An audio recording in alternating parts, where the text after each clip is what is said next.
Meditation means evolving. Yes, right. I meditate because I'm evolving. I meditate because it makes me feel good. I meditate because I'm spiritual. Now, to so many people, meditation, yoga, they are not nothing more than a new fashion trick to satisfy their own subconscious ego, or maybe sometimes to attract more attention. Or, in other words, for many people, meditation is another form of projection for many people. Yes, meditation does help, but is it helping? I have been into this field for 13 years, since 2010. And when I was new in 2010 and 2011, I was beginning to learn about mind sciences, subconscious mind, meditation, spirituality, law of attraction, all that. I thought I'm just beginning to learn, and there are many masters around. So I went on a journey to meet people who have been doing meditation for 20 years, 30 years, 40 years, 50 years, even some people who have been doing meditation, yoga, and these things for 60 years. They are now in their maybe 80s and 90s. And I thought maybe I have much to learn from them because they must be superhuman beings. They must be very happy, very peaceful. And I would sit with them. They will tell, "Oh, I'm doing yoga. My health is much better." Good. Many of my friends of my age, they have diabetes, they have hypertension. I'm okay. Good. But I have this anger, I have this short temperedness, I have this depression, and I just don't feel fulfilled within. I'm like, oh, so yoga and meditation helped him stay physically healthy. Good. But what about emotional health? Nothing. So meditation does not always help. There are reasons behind it, which we will discuss later on. Second, today we have so many so-called healers or therapists who are doing their work in a very honest way. However, they don't know how their subconscious is playing a trick behind it. Many healers I have personally heard about from them. They think they are transformers, transformers, because they are assigned a unique job by God Himself to change the world. Ego. Good to continue this job. But why think they're special? When you think you're special, different from others, unique, superior, it's another substantial definition of ego. So meditation does help, but sometimes it is the opposite. It pulls you back. It reverses your growth because it is now feeding your ego rather than healing your ego. Hi there, Adrian here, and this is a video from a Zoom session that we do. We do these Zoom sessions every Sunday and we take questions and answers from the audience, some of our students, some of our members. We never know what questions are coming up, so I'm always excited to do these sessions and I hope to see you at one of them. Make sure you hit the subscribe button below and check out the other playlists that we have. Thank you, enjoy.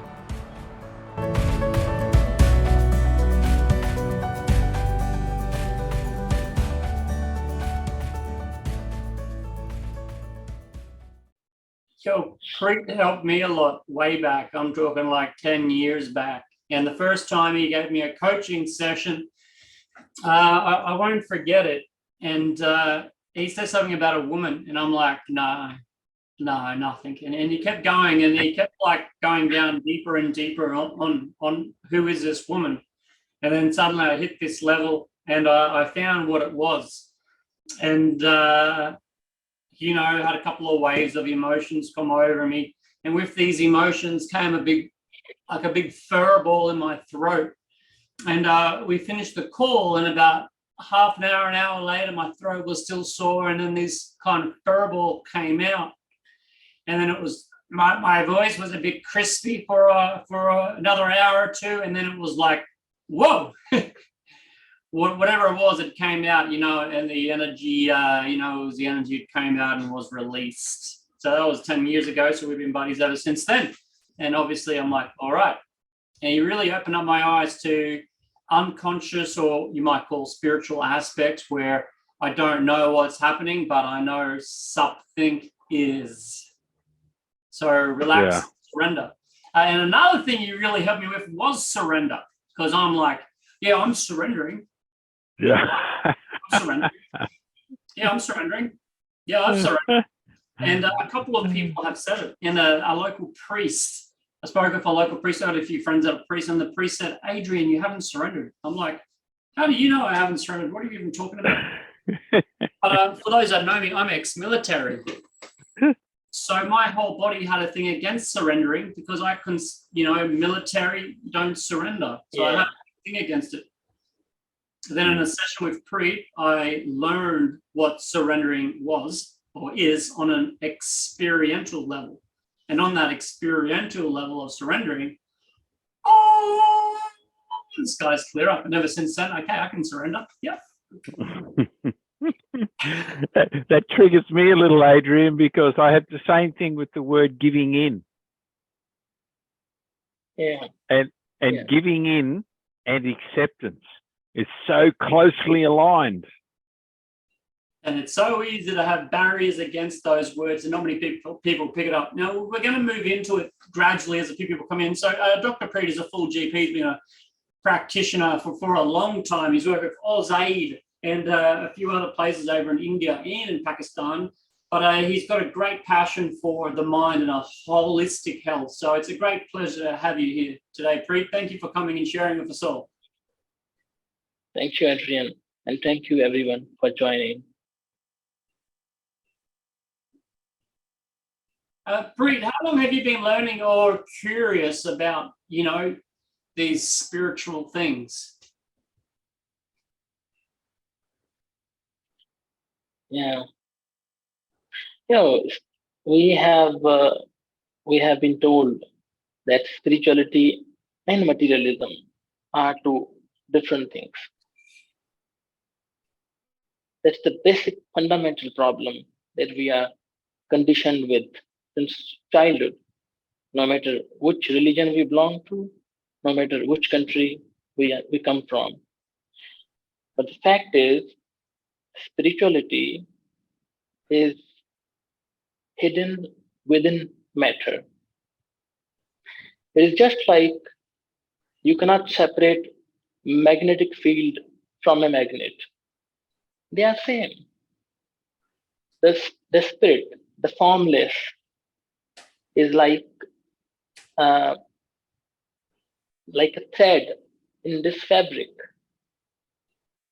You see the fabric, you don't see the thread, but they support each other. I think even this statement is not complete, that they both support each other. Because again, saying that they support each other makes them two different entities. But actually they are same and one entity. It is just the human brain, how it is programmed. Beyond programming, I would say,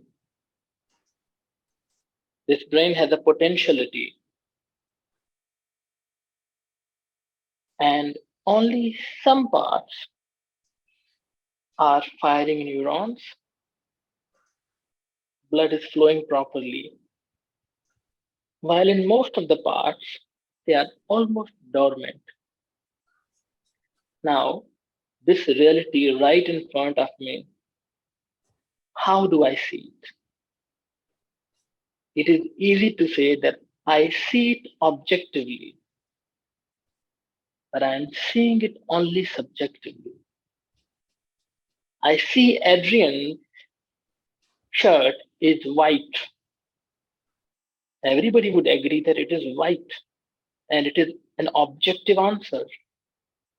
No, it is subjective answer. Why? Because a dog may be seeing this shirt with a different color. Maybe a cat is seeing it in a different way.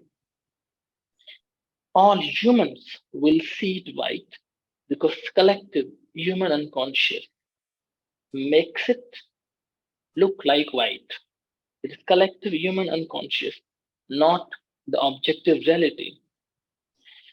So it's all about the information coming in, being filtered, reaching to the so-called subject. The best and honest way is to acknowledge first that there is there is some limitation in my perception. It is the beginning of new journey in spirituality. That there is much more than what I have been told, and much more than what is that I can explore now. Yeah, before this three-dimensional world that we see, this universe, this earth, what was there before this three-dimensional world was born? There was just emptiness, darkness, emptiness, and oneness. Because there was nothing to, there was only space. But then, as in Christian tradition, they say, Adam left the Garden of Eden. Now, it's a parable.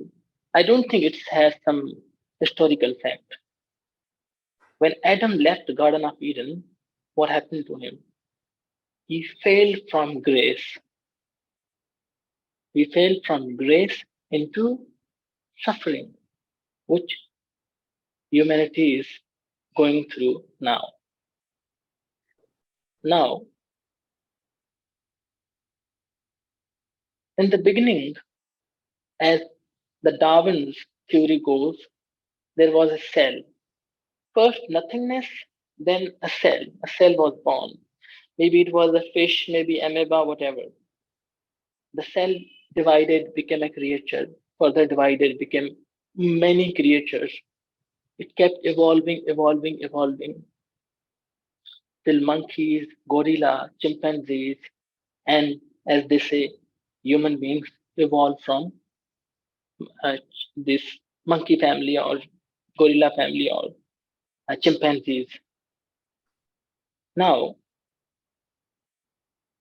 up until this chimpanzees family, all animals are unconscious. They are just they are just behaving the way they are uh, kind of trained automatically by environment for the sake of survival. As a human being, we have an opportunity to rise beyond that and above that. And what makes human beings uh, superior to other creatures? It is that we have this prefrontal cortex in the brain. This area in the brain is not very ancient. Neuroscientists say that this prefrontal cortex in the brain, in the front area, is maybe just few million years old. This part was not found in the brains of dinosaurs or other creatures that existed billions of years ago. This prefrontal cortex makes us capable to become self-aware. Like I'm talking right now. While talking, I can I can project my awareness in the corner of the room as if the awareness is looking at Preet right now, as if someone else is looking at me right now. No other creature has this capability to become self aware. Now, the purpose of self awareness is to complete the evolution. What does it mean to complete the evolution? We have come so far from fish to amoeba to human beings with such a beautiful world full of technology. But the evolution is not yet complete. Evolution will complete when we again realize the pure emptiness, the one which existed eternally before, which is still now, but we don't realize it. Hence, all this, all these uncertainties and suffering. So scientists say we are 90% unconscious and 10% conscious. That means we have evolved only 10%. The purpose of meditation and the whole purpose of mysticism is to become 100% conscious so that no trace of unconscious is left inside you. You are all conscious. What does it mean? You are so much conscious that you can literally and spontaneously observe your breath. You can become aware of the sensation of your system. You can become aware of your heartbeat. You become even aware automatically about blood flowing in your blood vessels. You become aware of so called objects in the room, people around you, and this awareness of oneself and things around you. It naturally makes you healthier than you are now. It naturally brings more bliss than you have now. Awareness will provide all the missing pieces that we have been looking here and there. So we think we are civilized now. We don't live in old times. But is it really a civilization or just a sugar coating of the same fear of survival? What does it mean? It means any animal, they live for the sake of survival. They don't have desires, they don't have ambitions. When a dog has finished his lunch, he is not bothered about what he is going to eat in the night. He's okay. He's okay now. He's going to sleep without a thought of evening. Only when a threat arises, he is in panic and ready to cope in different ways like fight or flight or freeze. But we think we have risen beyond that.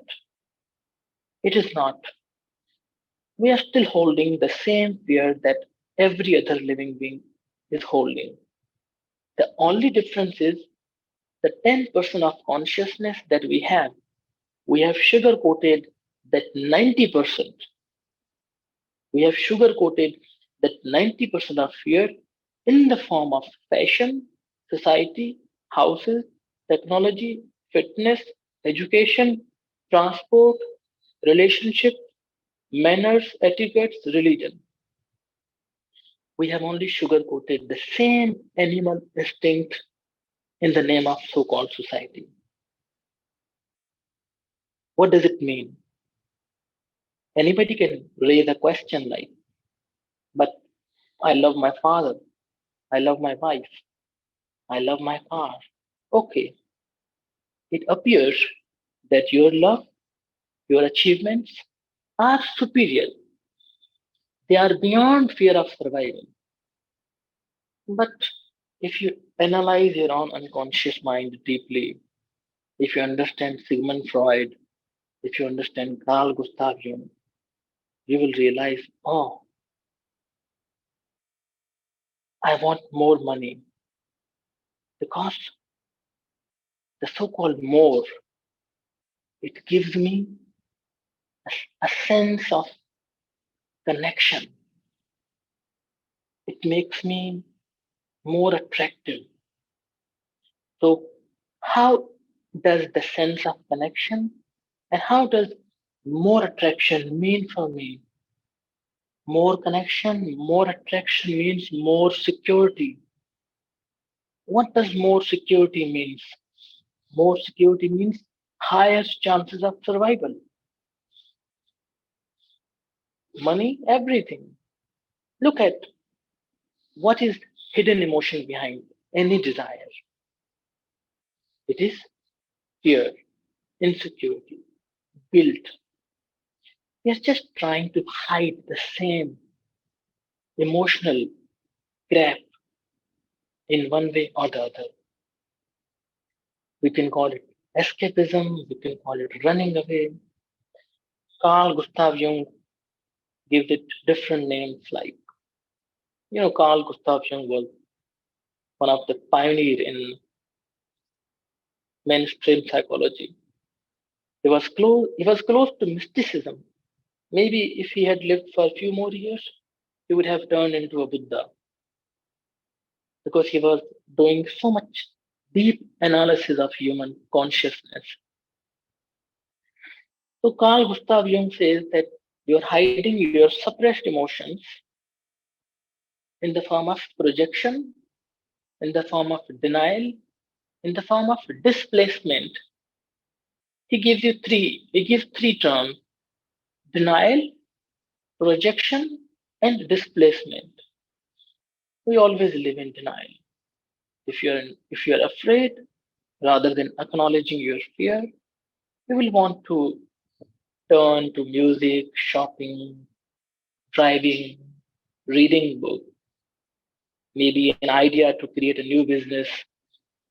So you are just denying the reality that you're afraid. You project it on others. What we lack within, what we don't have within, we try to see it in others. For example, someone brought up in a very conservative family, he is going to be against freedom of women. Why? Because deep down, he had a longing to be surrounded by a beautiful woman, and that desire was not fulfilled. Now he is running a movement against women, so he is projecting his own emotions outside. And third, displacement. Carl Jung says that when you project any emotion rather than acknowledging it, you uh, create a script. You create a script how not to feel that emotion. For example, if a person went through any childhood emotional abuse or psychological abuse, and later on in his life, the person becomes a great author, the trauma that is lingering deep in his unconscious is now expressing itself in the form of book, maybe a movie script, or maybe a poem, etc. But we can say it's okay. It's okay to write a poem, write a movie. It's okay to project your ideas on someone. It is okay to be in denial and work hard. Yes, okay, perfectly okay. That's how the world is going and where it is now. The whole world is denying, projecting, and displacing. But where we are today, by running away from emotions, we don't find the answer. We can find money, we can find many things, but we don't have the fulfillment. How can we be happy by not being true? How can we be happy by living an inauthentic life, which is not in alignment with who we are? This doesn't help. And today is the time to see what we have done to ourselves at individual level, to collective level, and to the whole world. And if we continue to do the way we have been doing, what we can expect after 50 years and 100 years. So, what is beyond denial, projection, and displacement? Meditation means evolving. Yes, right. I meditate because I'm evolving. I meditate because it makes me feel good. I meditate because I'm spiritual. Now, to so many people, meditation, yoga, they are not nothing more than a new fashion trick to satisfy their own subconscious ego, or maybe sometimes to attract more attention. Or, in other words, for many people, meditation is another form of projection for many people. Yes, meditation does help, but is it helping? I have been into this field for 13 years, since 2010. And when I was new in 2010 and 2011, I was beginning to learn about mind sciences, subconscious mind, meditation, spirituality, law of attraction, all that. I thought I'm just beginning to learn, and there are many masters around. So I went on a journey to meet people who have been doing meditation for 20 years, 30 years, 40 years, 50 years, even some people who have been doing meditation, yoga, and these things for 60 years. They are now in their maybe 80s and 90s. And I thought maybe I have much to learn from them because they must be superhuman beings. They must be very happy, very peaceful. And I would sit with them. They will tell, "Oh, I'm doing yoga. My health is much better." Good. Many of my friends of my age, they have diabetes, they have hypertension. I'm okay. Good. But I have this anger, I have this short temperedness, I have this depression, and I just don't feel fulfilled within. I'm like, oh, so yoga and meditation helped him stay physically healthy. Good. But what about emotional health? Nothing. So meditation does not always help. There are reasons behind it, which we will discuss later on. Second, today we have so many so-called healers or therapists who are doing their work in a very honest way. However, they don't know how their subconscious is playing a trick behind it. Many healers I have personally heard about from them. They think they are transformers, transformers, because they are assigned a unique job by God Himself to change the world. ego. Good to continue this job. But why think they're special?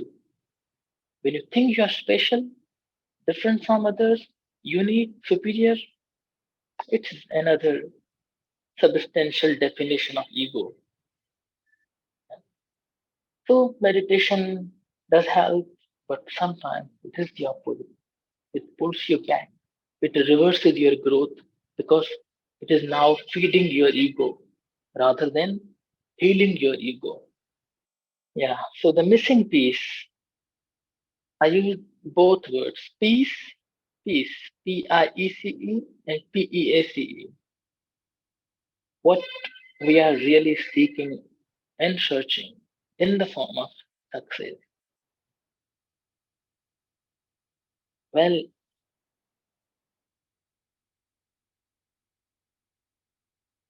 to begin with a simple example, I want a new car. Why? It will make me feel good. Okay. And I have the car. I'm happy. But how long is that good feeling going to last?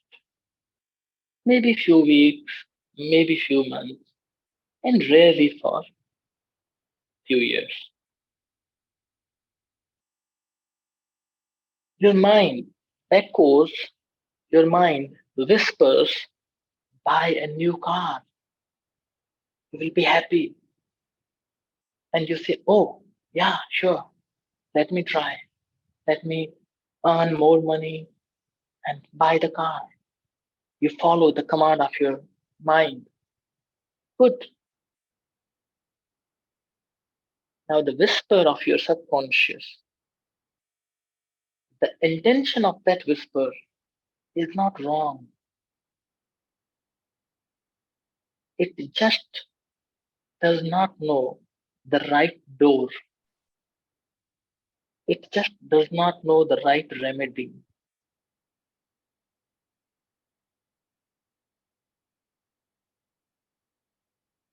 All of us, every being, every creature, every person, every animal, every river, every drop, every particle in the wind, we are all in effort to return home. We are all attempting to go back to the source unknowingly, unconsciously. There is a hidden force inside us which pulls us back to where we came from. And that source is bliss. The nature of that source is bliss. Now your mind wants you to seek that bliss, but it thinks it can seek the same bliss by getting a new car, which is wrong. Your mind wants you to feel the same bliss that Gautam Buddha feels. The only difference is Buddha's bliss is eternal and uncaused. Your bliss is transient and has a cause, and anything which has a cause is temporary. It cannot be permanent. I remember in the movie Matrix, there was a beautiful dialogue. Everything that has a beginning has an end. Everything that has a beginning has an end. If your happiness, which is caused by some achievement outside, it is not going to last for long. So now, as a human being, after listening to your mind for many years, following your mind for many years, having some achievements and having some failure, it's our responsibility and our right to realize that mind whisper is okay, but the echo of the mind has a cause and is transient. So rather, Like in my past, I have had many things. I was happy for some time, but I was returning to the same misery. Why should I listen to my mind now? Why should I seek for happiness in something material or something of substance, of an object which will be temporary? Rather, I should have a quest to feel the bliss that Gautam Buddha felt, that a Krishna felt, that every mystic is talking about. So no more listening of the mind. Rather, I will now try to find the uncaused happiness within me. And how do I do that? Then comes many modalities, techniques, sutras, thousands and thousands, since thousands of years. Since the human beings came, every society have their own techniques, modalities, culture, and all that. And the ultimate purpose of all those modalities is to know who you are, is to feel the bliss which is beyond any cause, to feel the uncaused bliss. But unfortunately, they too haven't been of much help. So, what is the final answer? Is there really a solution to return home, to feel the bliss? Whole brain and heart focused. Ancient wisdom in combination with mainstream psychology and neurology. A real, genuine shift at cellular level. Now, this is the word coined by me, whole brain and heart focused. Now, the word does not matter. The wisdom behind it is the real essence. So, during my training in Psyche, I learned about whole brain state. It's a beautiful concept and it is very helpful when we know how to utilize it. They say that over the years of conditioning, left brain and right brain, they are kind of not in amicable communication with each other. Rather than coordinating with each other to achieve a certain goal, two hemispheres are kind of in conflict and fighting with each other. Whole brain brings more of a coordination between the two hemispheres. And it is evident in the neuroscience study done by Psyche founder. And second, heart focused. As we know, the physical heart is more than a pumping station. It has its own brain. Heartmath.org is an institution of uh, United States in which some scientists have been doing research on. Yes, yes. Adrian is showing a gadget by HeartMath. Using this gadget, you can see um, the optimal function of the heart on the screen. You can check it. So heart has many more things than just pumping blood. I call heart a miniature universe inside us. The neuronal network in the heart and the field of universe, they are actually supposed to be in alignment.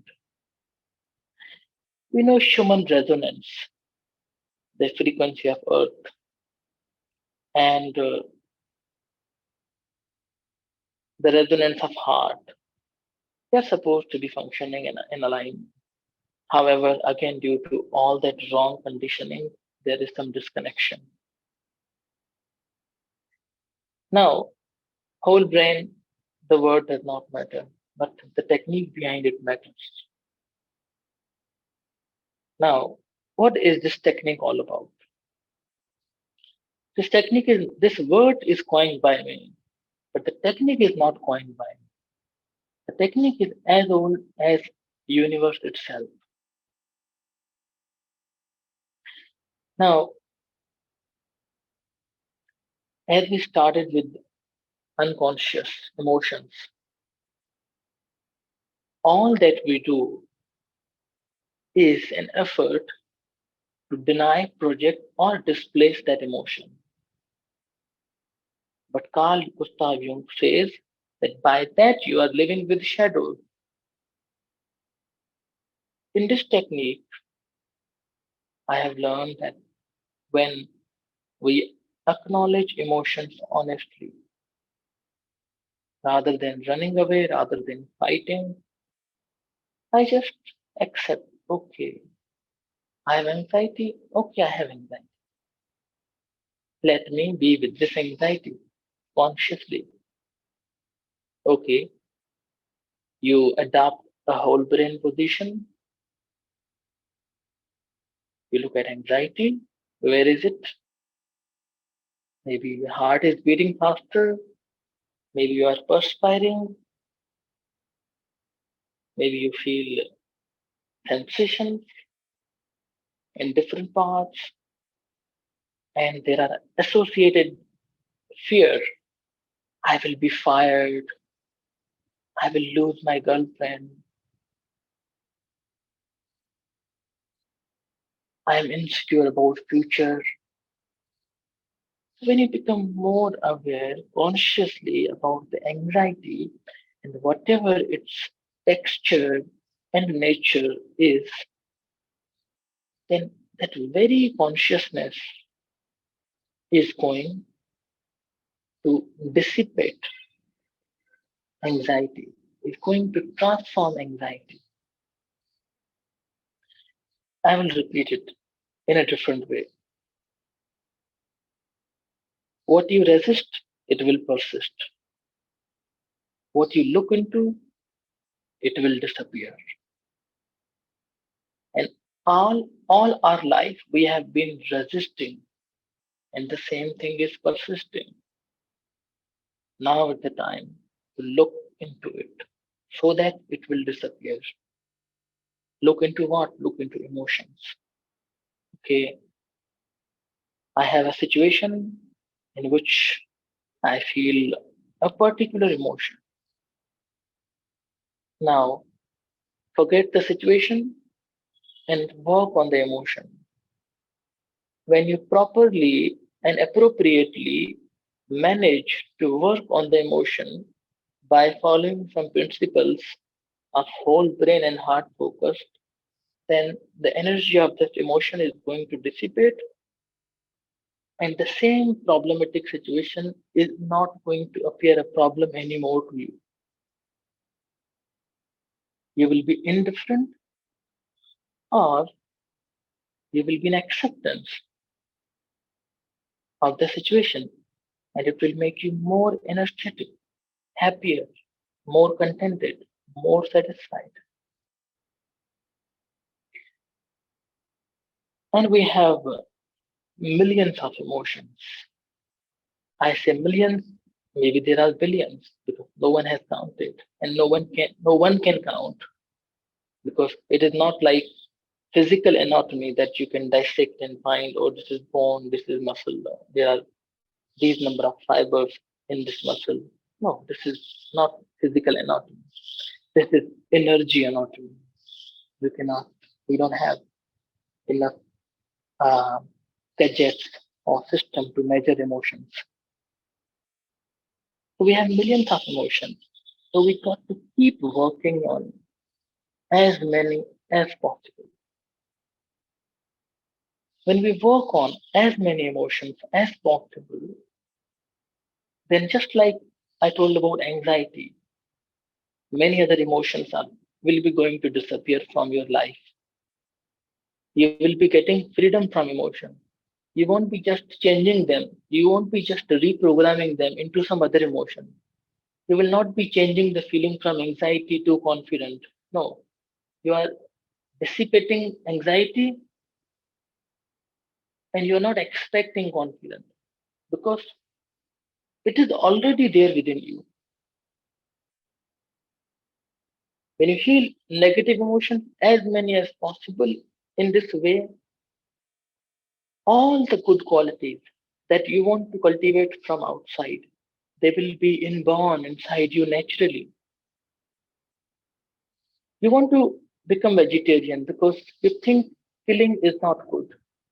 Now, this idea to become vegetarian is coming from your logic. So you make a commitment to be vegetarian, but over time you end up eating meat. What happens? Don't force yourself to be vegetarian. Just work on yourself. Eventually, over time, your own wisdom will guide you to be vegetarian. And when this will happen, we don't know. In that way, all the good qualities like kindness, compassion, love, coordination, communication, teamwork, all these qualities are there within us. We just have to ignite them. And how do we ignite them? By removing the blocks. What are the blocks? Negative emotions. Negative emotions are like they are creating a wall around your heart. They are not letting your heart express its love.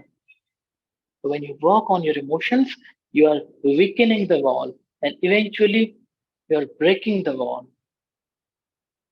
This way, the light from your heart will shine and you will see yourself being more joyful, happy, and in love with yourself and with the world. And when you continue to do that, sooner or later, when you have no negative emotions left inside you, then you can expect oneness, the same oneness which is eternal, which was there before three-dimensional world came into being. This completes your evolution. Feeling emotions, clearing your aura, realizing that this something outside and this me were never two. They were always one. It is just my fear which was blocking me. And that fulfills you. Now you are happy whether you have a car or you don't have a car. It is good. If you have a car, you will take a ride now in a more joyful way than before. If you have a partner, you will be happier with them than before because you won't be bothered by whatever happens in a relationship. And if you have a health issue, there are chances that, that any health issue will be healed on its own spontaneously because now you are triggering, you are igniting the highest wisdom inside you. The chances are your disease will be healed. Maybe your blood pressure will become normal without medicine. Maybe your blood sugar level will become normal. Maybe your arthritis will be gone, etc. It is the answer. It is what we have been actually seeking. It is the ultimate goal of life. We can call it enlightenment, nirvana, samadhi, kingdom of heaven. We can use countless words. It is a real existential experience that can happen to any human being, provided they are ready for it. And for this experience, you don't have to go to India to hire a guru. You don't have to go to Himalaya. You don't have to abandon this material world. You don't have to renounce this world. All you have to do is look within and acknowledge what was missing, and acknowledge that how much I had been honest with myself and with others. How my own subconscious, in the name of love and success, it had been fooling me by projecting, by denial, by displacement. Oh, I'm out of it now. I'm thankful. Boom! You made it here! Good on you. Make sure you click the subscribe button below and check out the playlist at the end. If you'd like to come along to our Sunday sessions where we host a live, free Q&A for our students and members, you're welcome. I'll see you there.